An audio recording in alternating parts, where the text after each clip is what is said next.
Yesterday, we watched Zoran Mamdani pull off what everyone thought was impossible. He didn't just win New York, he flipped it upside down overnight. But that was only the beginning, because the moment he stepped on stage and revealed what he actually plans to do, it sent shockwaves far beyond the city limits. Within hours, Trump himself jumped in, warning that what's happening in New York could spread faster than anyone realizes. And now, we're watching a collision course unfold, a radical new vision for America's biggest city, and a former president who's not about to let it happen without a fight. So today, let's dig into what Zoran really revealed, why Trump's response was immediate, and what this battle means for you and the future of America. I've watched a lot of political campaigns over the years. Some surprise you, some disappoint you, but very few genuinely shock you. Zoran Mamdani's victory in New York City, that was a shock. Not just because he won, though beating Cuomo by double digits is no small feat, but because of what happened the moment the cameras turned on for his victory speech. For months, Mamdani had been out there campaigning as the soft-spoken, reasonable, democratic socialist, kind of like your polite neighbor who happens to have some unusual ideas about redistribution but seems harmless enough. He'd smile, talk about helping working families, acknowledge his socialist leanings, but frame it all in this non-threatening, almost academic way. Then he won, and it was like watching someone take off a mask. The speech he gave that night wasn't a celebration.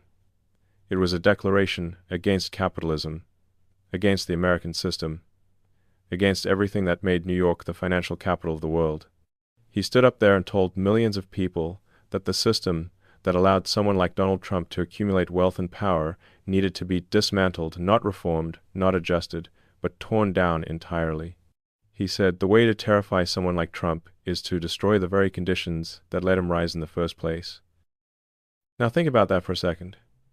He's not talking about better regulations or closing tax loopholes. He's talking about fundamentally changing the rules of the game so that becoming wealthy is no longer possible. That's not policy tweaking, that's revolution. And the crowd? They ate it up. You could hear the cheers echoing through the room as he promised a new age in America, one where government controls everything, where private property is suspect, where the promise that you can work hard and build something for yourself and your family is replaced with the promise that government will take care of all your problems, big and small. If you've lived through the Cold War, you've heard this song before. The melody might be a little different, the instruments might have changed, but the lyrics are hauntingly familiar. Here's what struck me most, though. Zoran didn't just talk about policy, he talked about identity. He said New York would remain a city of immigrants, built by immigrants, powered by immigrants, and now, as of that night, led by an immigrant. And he was very deliberate with his words. He didn't say a city of Americans or a nation of citizens. He said immigrants, over and over again. Now, I'm an immigrant myself. I came to this country because I believed in what it represented. Freedom, opportunity, the chance to build something that matters. But here's the thing, I didn't come here to stay South African. I came here to become American. There's a difference, and it's not a small one.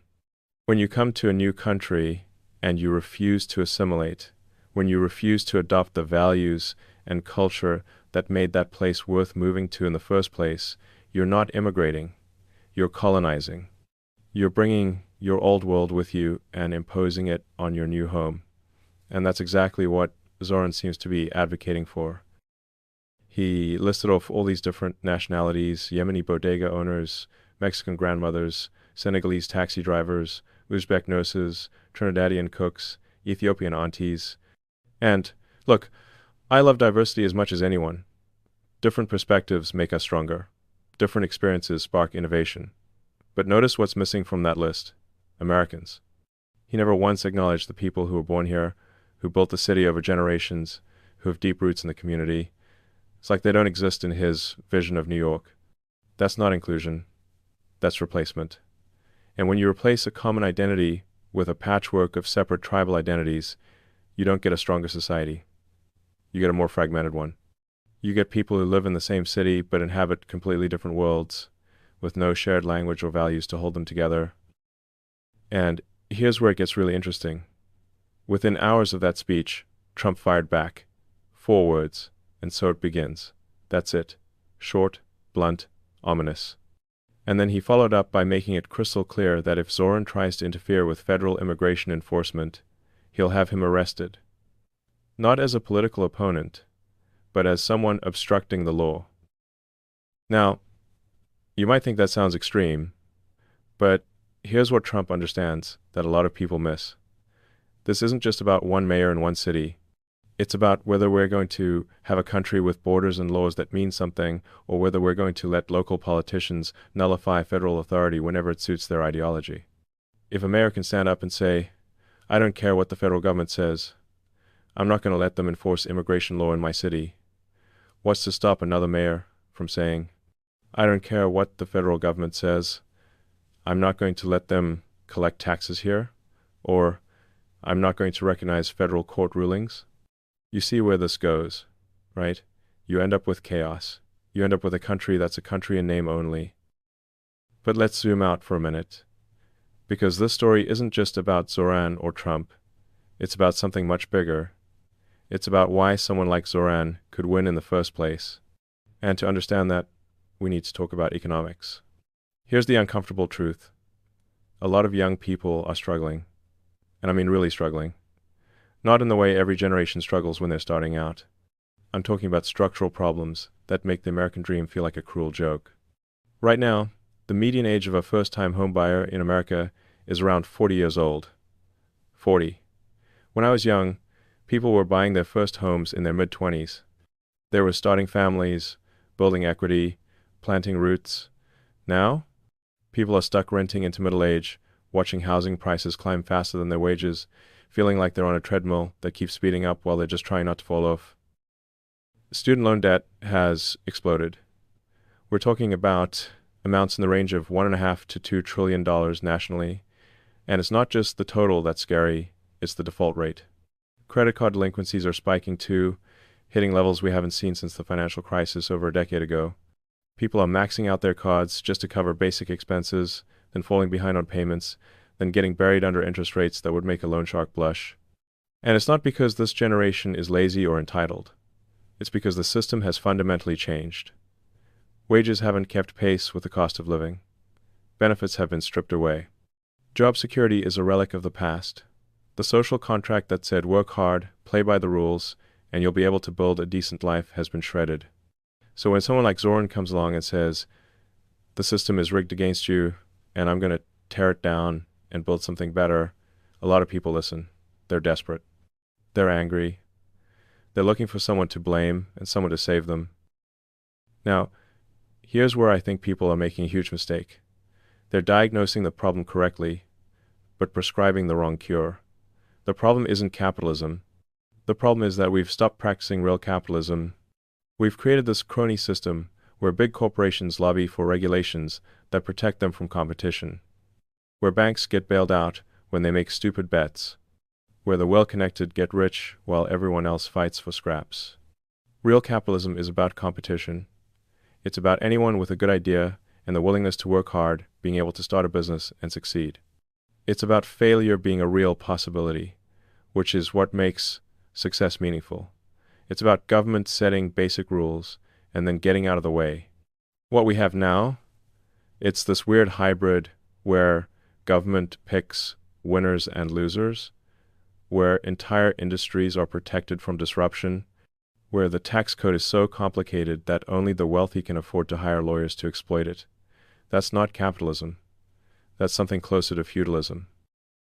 And here's the thing about the socialist solution that Zoran is selling. It doesn't fix any of that. It makes it worse. Because when you concentrate all the power in government, when you make government the solver of every problem big and small, you don't eliminate corruption and cronyism. You just move it. Instead of corporations lobbying for favorable regulations, you get bureaucrats deciding who gets resources and who doesn't. Instead of competing for customers, companies compete for political favor. And the ordinary person? They're even more powerless than before, because now there's no alternative. There's no option to start your own business and compete. The government is the only game in town.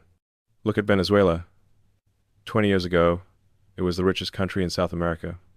Oil wealth, natural resources. educated population. Then they elected a socialist government that promised to redistribute wealth and create equality. You know what happened? Hyperinflation, food shortages, millions of people fleeing to neighboring countries. The economy didn't just shrink, it collapsed. And the people who suffered the most weren't the rich. They got their money out. It was the working class, the people the government claimed to be helping, who ended up starving. That's not a scare tactic, that's history.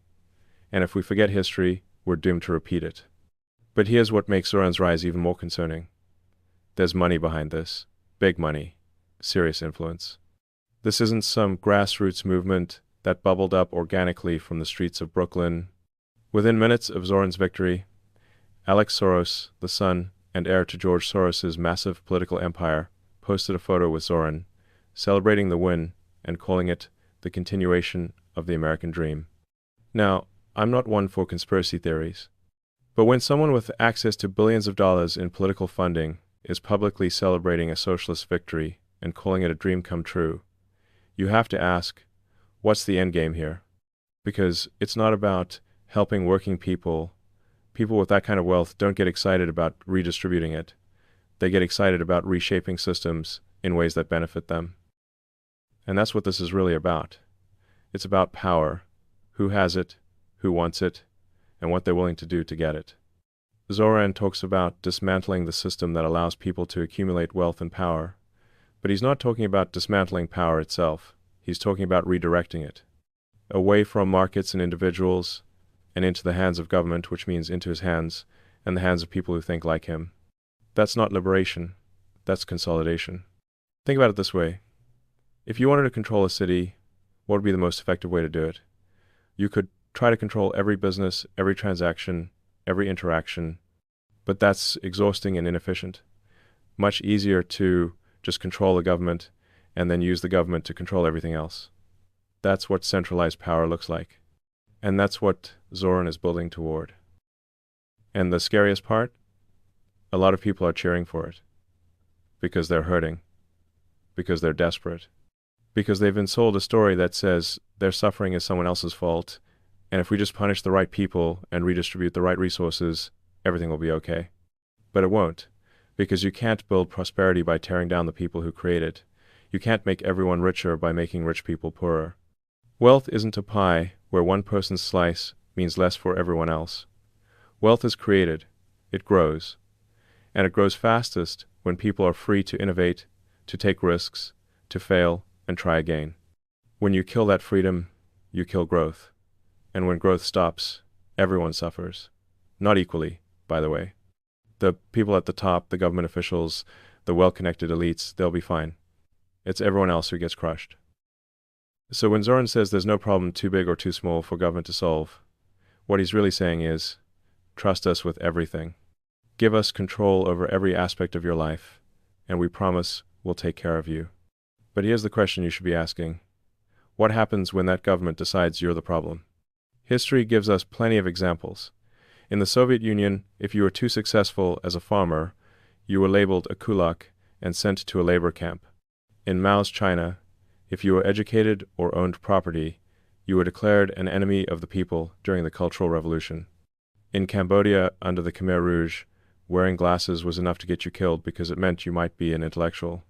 I'm not saying Zoran Mamdani is planning genocide. I'm saying that when you build a system where government has unlimited power to solve unlimited problems, you create the conditions where abuse becomes inevitable, because power doesn't stay pure. It corrupts. And the people who seek that kind of power are rarely the ones you want having it. Let's think about this from a different angle. Imagine you're designing a computer system. You could create one central processor that handles everything, every calculation, every function, every decision. Sounds efficient, right? Single point of control. No confusion about who's in charge. But here's what happens. That single processor becomes a bottleneck. It can't handle the complexity of millions of simultaneous operations. It slows down. It makes errors.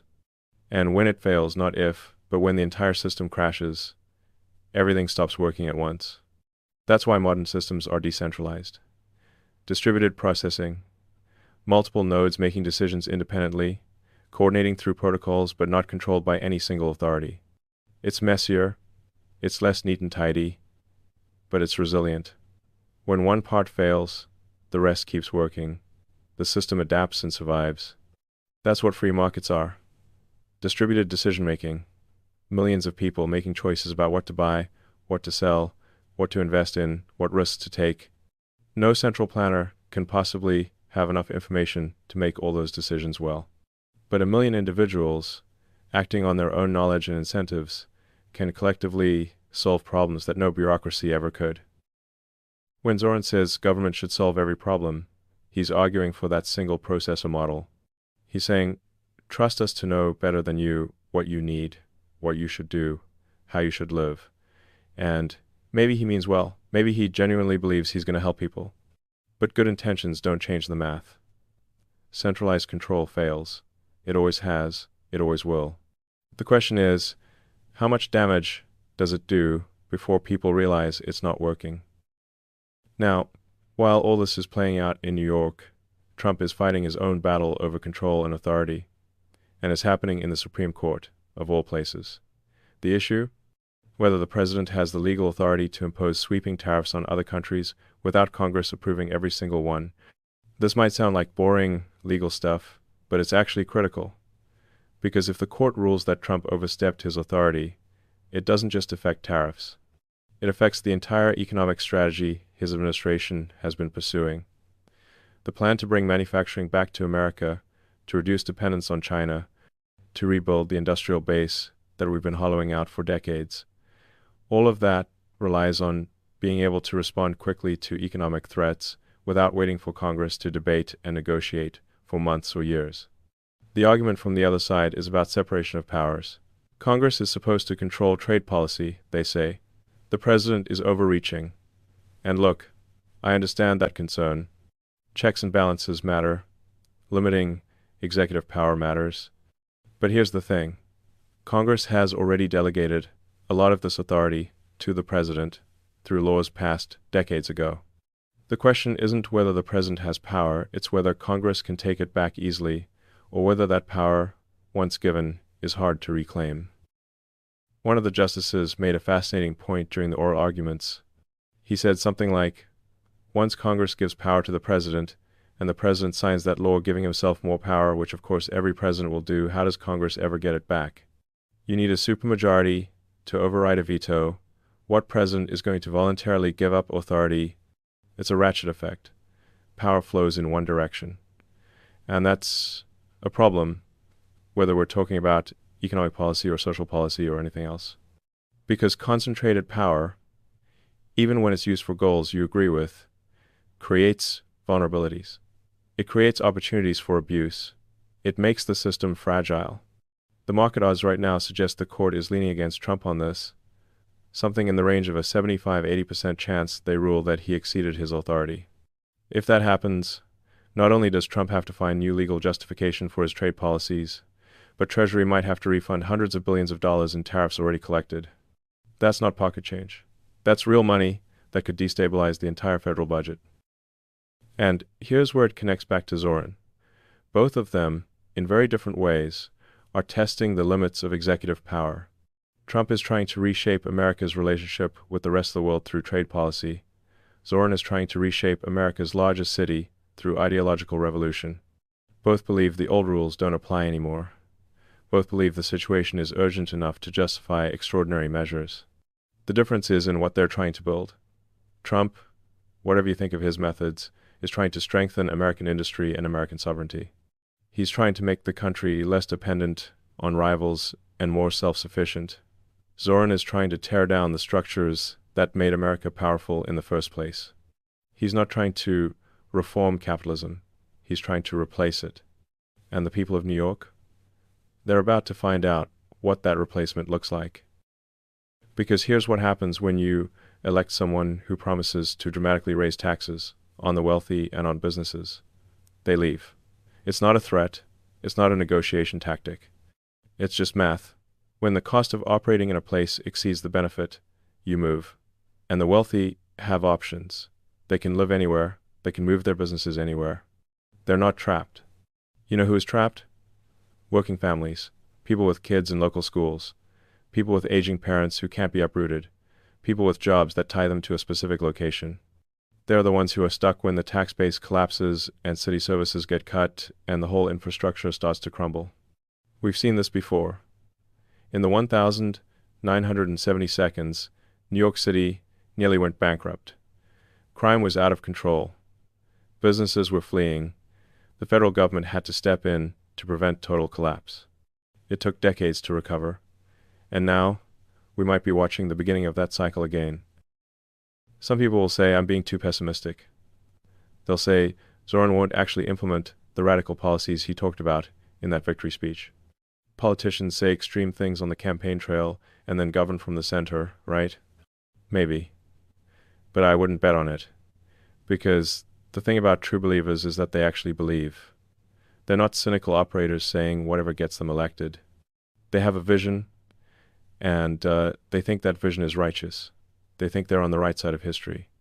And that makes them dangerous, because they'll pursue their goals even when the evidence shows it's not working. Look at the exit polls from the election.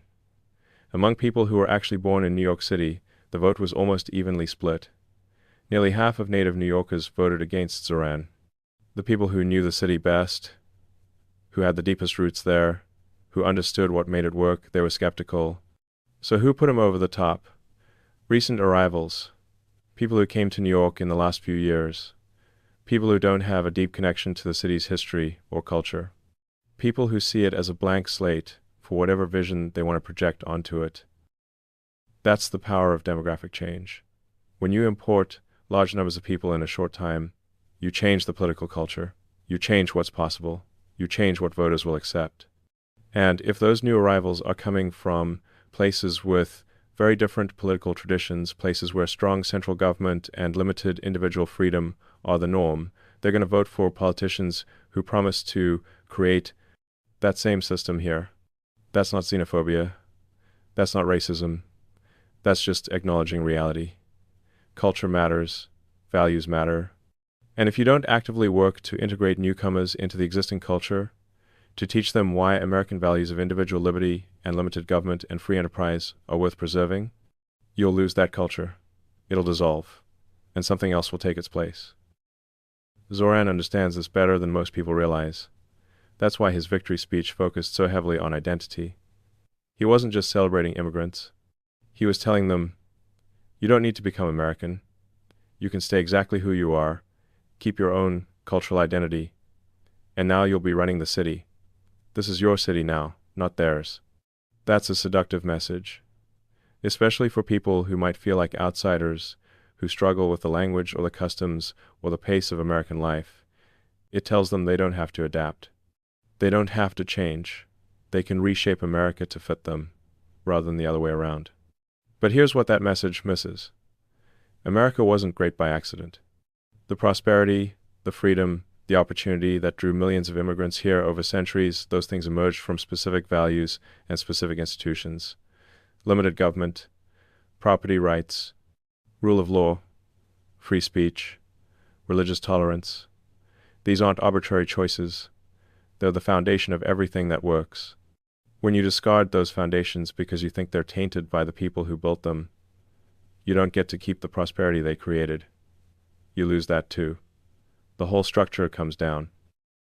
So what's the path forward? How do we navigate this moment when two competing visions of America are colliding with more force than any time since maybe the 1,960 seconds? I think it starts with being honest about what's at stake. This isn't just normal political disagreement. This isn't Democrats versus Republicans arguing over tax rates or healthcare policy.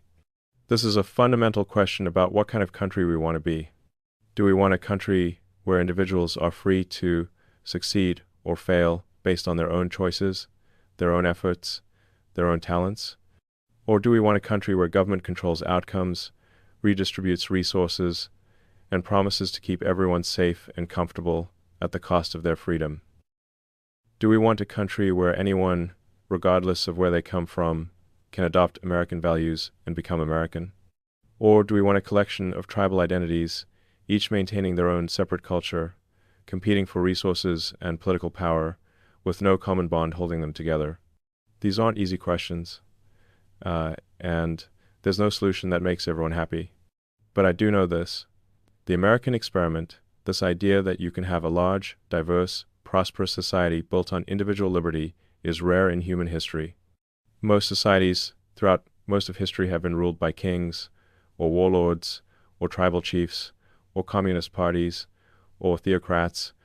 The idea that ordinary people can govern themselves, that they don't need a powerful central authority telling them what to do, that free people making free choices will create better outcomes than any planned system, that idea is precious, and it's fragile. It's fragile because it requires trust. Trust that your neighbors, even when they disagree with you, are operating in good faith. Trust that the system, even when it produces outcomes you don't like, is fundamentally fair. Trust that if you work hard and play by the rules, you'll have a shot at a good life. When that trust breaks down, people look for alternatives. They look for strongmen who promise to protect them. They look for ideologues who promise to punish their enemies. They stop believing in the system and start believing in tribes and factions and zero-sum competition. That's where we are right now. Trust is breaking down, and people like Zoran are offering a very clear alternative. Give us power, and we'll take care of you. We'll punish the people you're angry at. We'll redistribute wealth from them to you. We'll create a new system that's fair and just and equitable. It sounds good, especially if you're struggling, especially if you feel like the current system isn't working for you.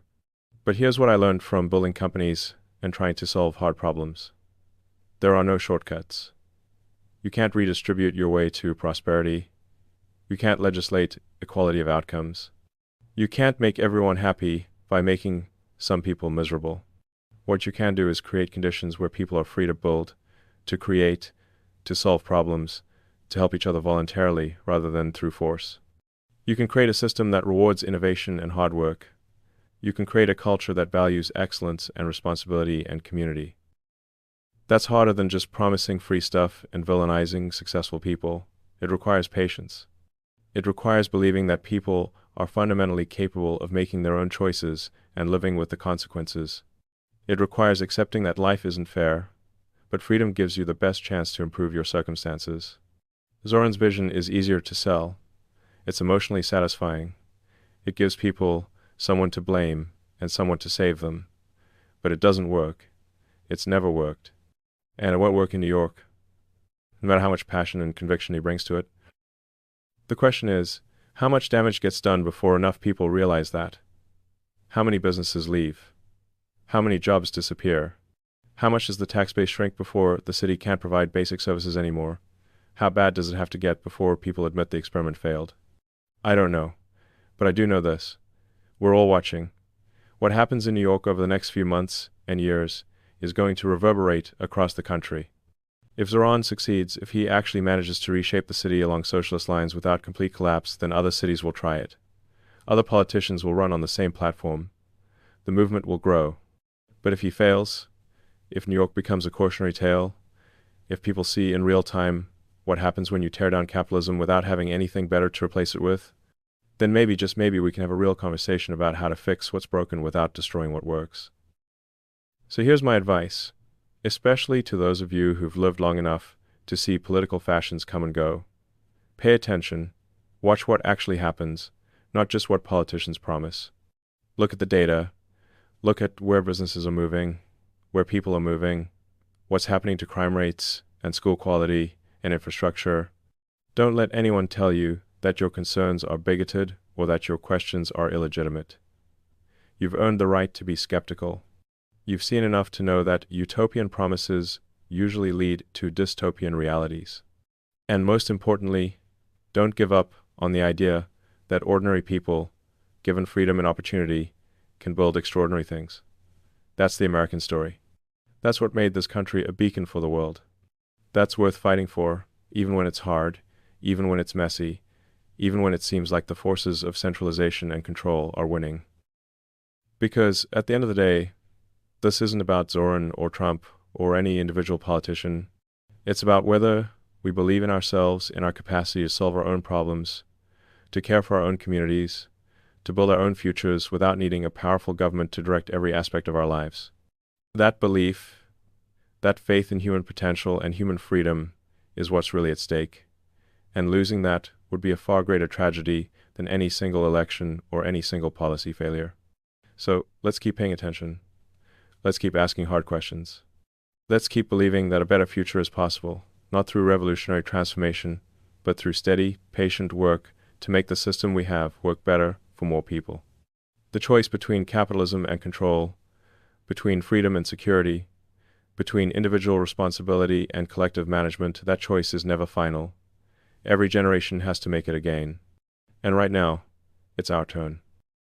If you found this breakdown helpful, make sure to like this video and subscribe to the channel so you don't miss future updates as this story continues to unfold. Share this with someone who needs to understand what's really happening in New York and what it means for the rest of the country. And drop a comment below with your thoughts. I'd love to hear your perspective, especially if you've lived through similar political transformations in the past. Thanks for watching, and I'll see you in the next one.